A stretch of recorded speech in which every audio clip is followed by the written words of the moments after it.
Buenas a todos, yo soy Ángel Noales, él es Carlos Álvarez y vamos a explicaros en qué consiste el método Simplex. Carlos se encargará de una primera explicación y luego yo ampliaré la información con casos específicos un tanto especiales. Bueno, hola a todos, voy a explicar el sistema Simplex para maximizar beneficios. En este caso tenemos un problema dado en el que tenemos que fabricar chaquetas por valor de 30 euros y pantalones por valor de 20 euros. Tenemos tres restricciones. La primera son botones, las chaquetas necesitan 4 botones y los pantalones 2, y hay un total de 200 botones en el almacén. La segunda restricción es la cantidad de tela, tanto chaquetas como pantalón utilizan 1 metro de tela y tenemos 80 en el almacén. Y la tercera restricción son las cremalleras. En este caso, solo las chaquetas necesitan cremalleras y necesitan 2 unidades. Tenemos 80 en almacén. Además, para que la ecuación pueda tener sentido y se pueda resolver, tanto las chaquetas como los pantalones, las X y las Y, pueden ser iguales o mayores a cero. Para poder operar, lo que vamos a hacer es introducir tres variables para igualar las ecuaciones, que no sean mayor o igual, sino que sean igual. En este caso, en la primera ecuación meteremos la variable x3, en la segunda ecuación meteremos la variable x4 y en la tercera ecuación meteremos la variable x5. Una vez explicado esto, vamos a realizar la primera de las tablas. En esta tabla simplemente vamos a poner la ecuación y una unidad de x3. En la primera ecuación, como que hay una unidad de variable, en la segunda ecuación hay una unidad de variable x4 y en la tercera una unidad de variable x5. Esto es, bueno, la variable del precio de las unidades, y lo que tenemos que hacer al principio es elegir el mayor número en la columna inferior. En este caso es 30, que lo tenemos aquí marcado. Aquí sabemos que vamos a trabajar con esta columna, lo que tenemos que hacer es tomar los valores totales y dividirlos por los valores de esta columna. De este modo tenemos 200 dividido entre 4, se nos quedan 50, 80 dividido entre 1, se nos quedan 80 igual, y 80 dividido entre 2, 40. Muy bien, ahora que tenemos estos valores, tomamos el menor. Y esto nos indica que vamos a trabajar con esta columna y que vamos a trabajar con esta fila. Lo primero que tenemos que hacer es tomar el valor donde se cruzan fila y columna y dividirlo por lo que necesitemos para que nos dé 1. En este caso, en la tabla de abajo ya tenemos aquí el 1. Y dado que lo hemos dividido entre 2, dividir el resto de los valores de la columna entre 2. Los tenemos aquí calculados. Ahora, en el resto de datos de la columna, debemos conseguir que nos dé 0. Para ello lo que debemos hacer es tomar la fila con la que estamos trabajando y multiplicarla por el número que necesitemos para que al restarla con la fila correspondiente el valor de la columna nos dé 0. En este caso, para que la fila de x3 nos dé 0 en el cruce con la x1, debemos multiplicar toda esta fila por menos 4. Al multiplicarla por menos 4 sería 1 por menos 4, al restarlo con el 4 de arriba se nos quedaría en 0. Y así con el resto de la fila. Haríamos la misma operación con las demás, no sería menos 4 en este caso, en la otra sería un menos 1 o para el valor de la z menos 30. Y así obtendríamos 1 en esta casilla y 0 en las demás. Al operar nos damos cuenta de que abajo sigue habiendo números positivos. En este caso solo queda 1, que es el 20, lo tenemos aquí marcado.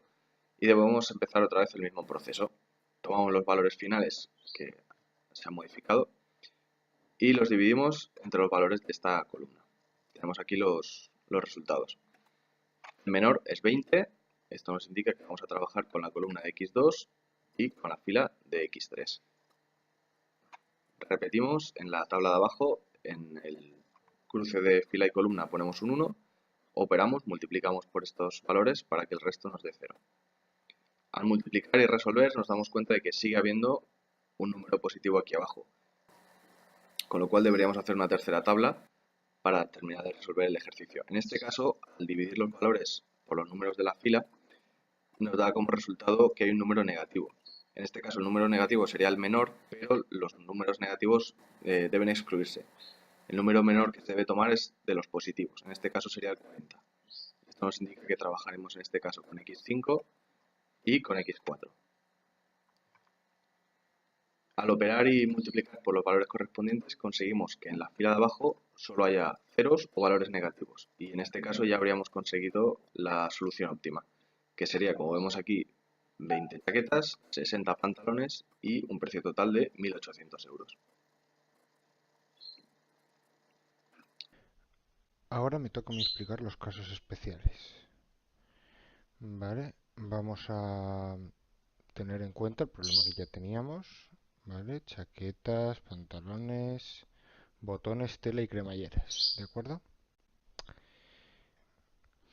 Nuestro primer caso especial es cuando tenemos una restricción que es mayor que en lugar de menor que.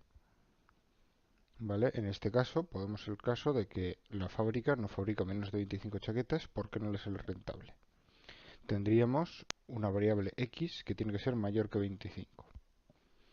Esto nos hace que cuando haya que poner la variable adicional, esta variable tendrá que ser menos 1 en lugar de 1.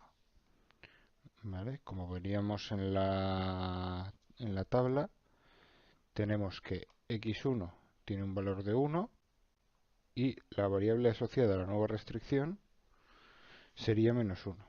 Y por supuesto el valor sería 25.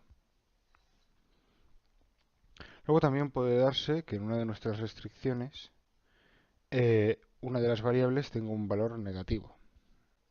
En general esto no tiene demasiada repercusión a la hora de hacer la tabla,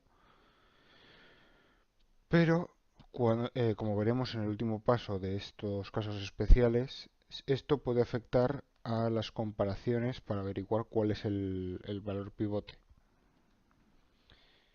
En general no hay mucho más que añadir aquí, simplemente ponemos el valor negativo en la variable que toque y nos despreocupamos. Luego también puede darse el caso de que una variable, por motivos desconocidos, pueda ser menor que cero. ¿Vale? Puede darse el caso de piezas que se puedan desmontar y de ahí sacar otros recursos. En este caso tenemos un ejemplo de que x tiene que ser mayor que 15, pero no mayor que cero. Hasta ahora en todos los casos tipos las variables tenían que ser mayores que cero. ¿Cómo arreglamos este tipo de casos? Pues hay que convertir esa variable x en dos variables, z y w, ambas mayores que cero. Y entonces tendríamos que la w sería menor que 15 y z menos w, que sustituiría a la x, sería menor que 2. Luego pasamos a uno de los casos preferidos, que es la minimización utilizando simplex. Vale. En general no tiene prácticamente ningún misterio.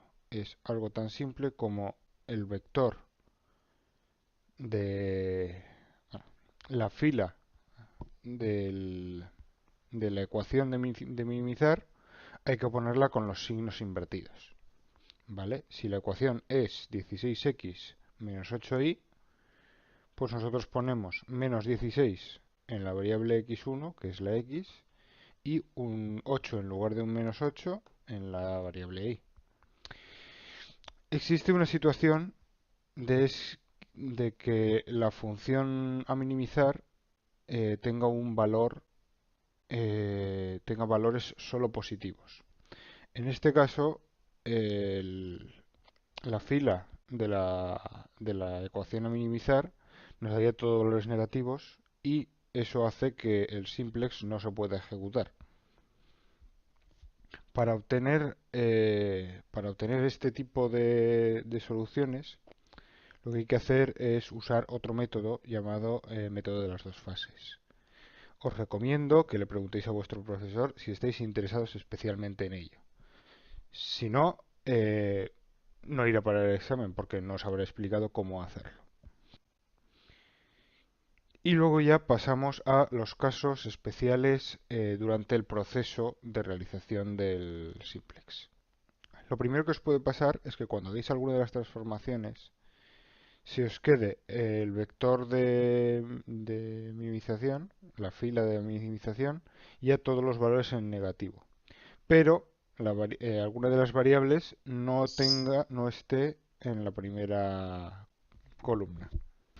Esto indica que el sistema tiene una solución no acotada. ¿Qué quiere decir esto? Que se nos va la solución fuera del campo visible, por así decirlo. Una solución no acotada generalmente nos puede servir tomando las variables que sí que tienen un valor y el resto de variables a valor cero. Sin embargo, al ser una solución no acotada, existe una posibilidad de que haya otras condiciones que nos limiten y que no hayamos tenido en cuenta en el sistema. Pero en general se consideraría esta la solución. Y el último caso especial, ya lo habéis visto durante la explicación de Carlos, consiste en que cuando hagamos las comparaciones para ver cuál es la fila pivote, se nos produzca un número negativo. Tenéis que tener en cuenta que esto se producirá especialmente en los casos en los que tengamos ecuaciones con valores negativos, ¿vale? Como hemos visto anteriormente. En general, lo importante es que ignoremos estos valores negativos. Habrá que coger, por lo tanto, el mínimo de los valores positivos. Y seguir a partir de ahí. Una vez tenemos el valor positivo, podemos sacar cuál es el elemento pivote y crear la nueva fila pivote. Sin más, os agradezco vuestra atención y disfrutad de la asignatura de PPR. Nos vemos en un futuro o tal vez no. Suerte.